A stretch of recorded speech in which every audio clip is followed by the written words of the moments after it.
Assalamualaikum warahmatullahi wabarakatuh. Hamdan syukranillah amma ba'd. Sahabat Indonesia Plural yang saya hormati dan saya banggakan. Ingin tahu gak, ada orang-orang, sekumpulan orang yang sangat luar biasa, kejiwaannya sudah sangat sakit, mentalnya rusak karena kekalahan. Mereka tidak mau menerima kekalahan, fakta kekalahan. Sehingga di akhir-akhir, di detik-detik terakhir pemerintahan Presiden Jokowi, tetap aja mereka menggaungkan untuk melengsarkan untuk people power. Itu sudah dari dulu gak bakalan berhasil. Mereka ngomong memprovokasi masyarakat itu ya sudah dianggap sampah oleh masyarakat. Apa-apaan ya, itu hanya sekedar untuk menaikkan namanya aja, menaikkan elektabilitasnya saja biar dikenal oleh masyarakat, padahal sampah. Satu kali lagi saya katakan sampah. Ucapan-ucapan provokasi kayak gini sampah, mau disampaikan oleh siapapun. Apa-apaan memprovokasi masyarakat untuk melengsarkan ke pemerintahan yang belum usai. Sabar aja dulu, nunggu tahun pemilu 2024 itu tinggal beberapa bulan lagi, bos. Santai. Ente pengen mendukung Anies ya silakan nanti di 2024 gitu loh. Sabar, tahan hasrat politiknya. Ya benar kata-kata Gus Dur. Yang mereka semua, salah satunya Amin Rais yang jelas itu adalah gelandangan politik. Seumur hidupnya akan menjadi gelandangan politik karena dosa-dosa politiknya. Catat itu. Dan sekarang menggaungkan people power dengan banyak orang. Bahkan menggaungkan tangkap Jokowi karena dosa-dosanya terlalu besar. Apa-apaan ini? Kita cek sama-sama nih ya, orang-orang satu kali lagi yang sudah sangat sakit, rusak mentalnya karena kekalahan. Nggak mau menerima kekalahan, fakta kekalahan. Padahal di ruang demokrasi, kalah menang di dalam pertengkaran pemilu itu hal yang lumrah, hal yang wajar, hal yang biasa. Terimalah kekalahan sebagai kekalahan, bos. Ya, ini makin tua makin kurang bener nih Amin Rais. Gimana sih? Kita cek sama-sama nih. Bagi sebagian yang menganggap masa depan kita akan diperbaiki dengan Pilpres, dengan pemilu 2024, ini memang salah satu jalan. Tapi tidak bisa kemudian menghalangi jalan yang lain termasuk people power ini. Kenapa? Tidak ada satupun yang dapat menjamin Pilpres dan pemilu 2024 benar-benar terjadi. Karena kekuatan people power ini tidak akan makin membesar kalau tidak kita terus gelorakan. Dakwah amar ma'ruf nahi mungkar. Kita katakan yang sejujurnya bahwa presiden ini bermasalah. Jangan pura-pura, jangan mengatakan negeri kita baik-baik saja. Kita katakan dengan tegas bahwa negara kita sedang bermasalah, butuh perubahan, rakyat harus bergerak, people power. Bahwa Jokowi itu ada penyakit yang namanya hate crime. Hate crime itu ancaman kebencian, itu hate crime. Itu sudah menempel pada Pak Jokowi. Bapak sekarang marah, kita semua marah. Situasi seperti ini, itu yang kita tangkap dari pembicaraan beliau. Maka pada saat marah ini, kenapa marah? Segala sumber kemarahan rakyat itu adalah karena imajinasi Jokowi yang sudah liar. Jokowi sudah tidak bisa mengontrol dirinya sendiri, tidak bisa. Jangan lagi kita tergerus oleh politik identitas yang mereka lakukan. Yang nggak boleh itu memalsukan identitas, ijazah palsu, orang tua palsu. Ini yang nggak boleh. Kalau politik identitas kita Islam, izhadu bi'ana muslimin. Justru itu perintah Allah, tunjukkan kamu itu muslim. Kalau DPR, DPD, MPR sudah ngelosor, ya, sudah tidak mau angkat kepala lagi, betul-betul mengkhianati rakyat yang telah memilihnya.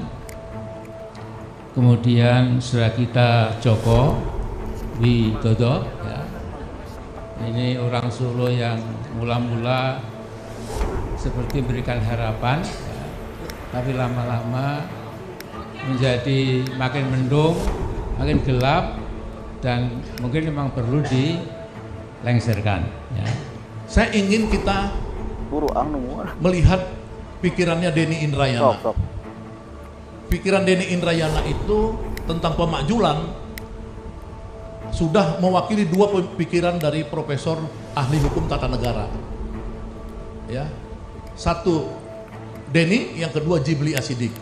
Jibli Asidik memang agak beda dengan Denny. Jibli Asidik bilang Jokowi bisa dimakjulkan melalui kasusnya PK Muldoko. Tapi Denny Indrayana lebih luas lagi, bukan hanya PK Muldoko, tapi cawe-cawe Jokowi. Nah, saya tadi bilang kepada Bung Taufik agar ada konferensi ahli-ahli hukum untuk menyatakan bahwa Jokowi itu sudah pantas dimakzulkan. 20 Oktober, hari pelantikan Jokowi 2019. Maka Oktober itu juga yang kita sebut tadi, hari turunnya Jokowi. Sekarang rezim tirani, rezim oligarki, rezim demokrasi, rezim Jokowi sedang berjaya. Besok hina dina akan berada di tempat yang paling bawah.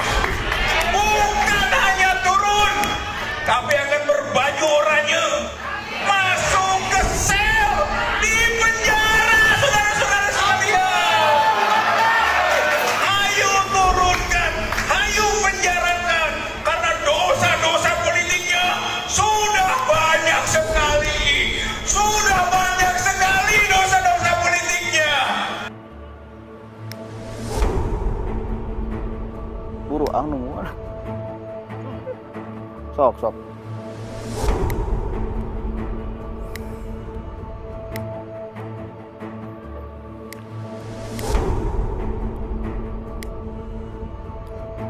Oke, udah melihat semuanya? Rusak gak kira-kira mentalnya? Rusaknya parah atau sedikit? Bisa dibenahi atau enggak? Susah. Ini sudah sangat kronis, penyakit hati, masuk dalam ayat qasat qulubuhum. Kalau Amin Rais menggunakan ayat, menyelewengkan makna ayat Al-Quran untuk menjatuhkan, bahkan menyerukan untuk jihad umat Islam.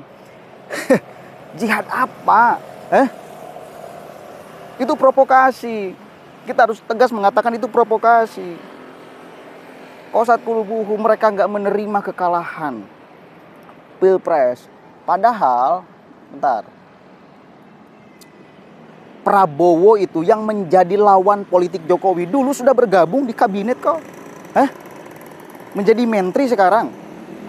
Entah kenapa, apa yang menjadi menyelimuti hati dan pikiran mereka sehingga tidak mau menerima fakta bahwa Prabowo kalah, Jokowi menang. Tunggu 2024 sebentar lagi. Kita tarung per-peran. Siapa yang akan didukung yang menang gitu loh. Bukan malah memprovokasi, ini nggak baik. Ente itu udah digadang-gadang sebagai tokoh bangsa katanya. Ya bangsa apa? Bangsa manusia atau bangsa jin? Harus tegas. Kalau bangsa manusia mestinya menghadirkan pikiran yang bisa menuntun manusia untuk berpikir sehat. Kalau bangsa jin ya karep ente. Harus tegas. Mohon maaf, saya orang kampung tapi kalau urusan kayak gini, ini nggak bisa dibenarkan, nggak bisa dibiarkan. Mari kita mikir sama-sama. Coba bayangkan omongan-omongan Khozinuddin, kemudian Amin Rais dan kawan-kawannya tadi ngomong kayak gitu, people power. Sedari dulu dia menggaungkan people power. Nggak ada efeknya, nggak ada impactnya, nihil. Artinya cuma cari panggung aja, cuma cari popularitas. Kita tahu sama-sama Jokowi ini di akhir kepemerintahan 80% masyarakat merasa puas terhadap pemerintahnya. Itu fakta. Makanya kenapa calon-calon presiden sekarang mau Prabowo, mau Ganjar, mau Anies Baswedan nempel terus, pengen di-endorse oleh Jokowi. Kenapa? Nggak ada presiden itu sekuat legitimasi di akhir kepemerintahan seperti Jokowi. Didukung oleh banyak partai sampai di akhir kepengurusannya, bos. Ini kan siapa yang salah jadi? Siapa yang keliru? Siapa yang memutarbalikkan fakta? Siapa yang mengklaim bahwa masyarakat menginginkan people power? Adalah yang menginginkan people power, ya, yang tidak suka. Itu yang karena kalah urusan politiknya. Karena kalah calon presidennya. Tapi berapa biji itu, berapa persen itu dari masyarakat Indonesia yang ratusan juta ini? Udahlah, jangan aneh-aneh lah. Kasihan gelandangan politik ya. Itu ucapan Gus Dur itu bakal dan sudah menjadi kenyataan, dan faktanya memang seperti itu, udah jelas. Gelandangan politik.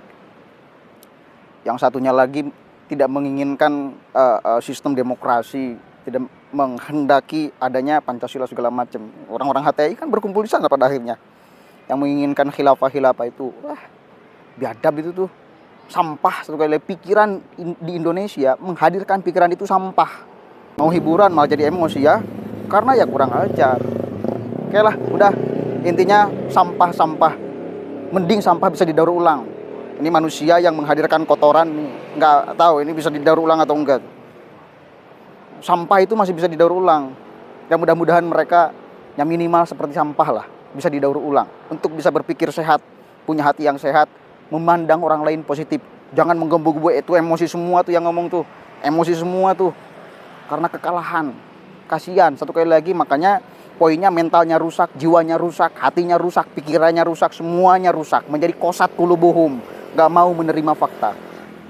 Assalamualaikum warahmatullahi wabarakatuh.